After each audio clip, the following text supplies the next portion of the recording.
Today, we're going to show you guys how to use the Stunner, a 3-in-1 stun gun, pepper spray, and flashlight designed and built by Stunner Safety.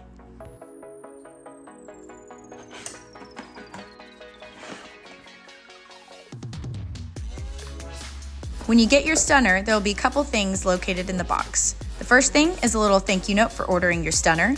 The second is the handbook and important information. Please read the entire thing. It is also located on our website, stunnersafety.com. And lastly, there will be a USBC charging cord for your Stunner. The device is compact, weighing just over a pound. As you can see here, this device incorporates a stun gun, pepper spray, and flashlight, all in one easy to carry and intuitive to use device. We designed the Stunner so you could put your hand through the device and onto the grip. This will hopefully help prevent anyone from taking the Stunner out of your hands. Also, the stun gun is conveniently located right where someone would grab for your Stunner, preventing it from being taken from you. On the back of the Stunner, you can see our control panel, and these are the switches and safeties for the flashlight and stun gun. The yellow button on the back is to turn on and off the flashlight. Just click it once to turn on, and then once again to turn off.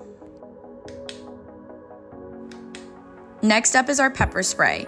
Just unlock the spray from its locked safe position so it's pointing forward, and then put your thumb down and put pressure on the tab. This will fire the pepper spray at an attacker.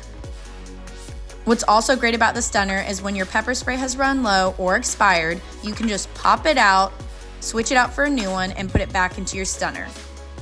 The third main feature of the Stunner is the stun gun. Here we're showing you where the safety switch is. So just switch it from the right to the left to be able to activate the stun gun. Next, you'll make sure your hand is through the device on the red trigger. This trigger is activated by pressure, so just squeeze your hand to activate the stun gun. Finally, on the back of the Stunner, we also have a wrist strap attachment. When plugged in, a low battery indicator will show red for low battery and green for fully charged. And lastly, the device takes a USB-C cord to charge. And that is how to use the Stunner. Please reach out at stunnersafety.com for any questions or concerns. Thanks.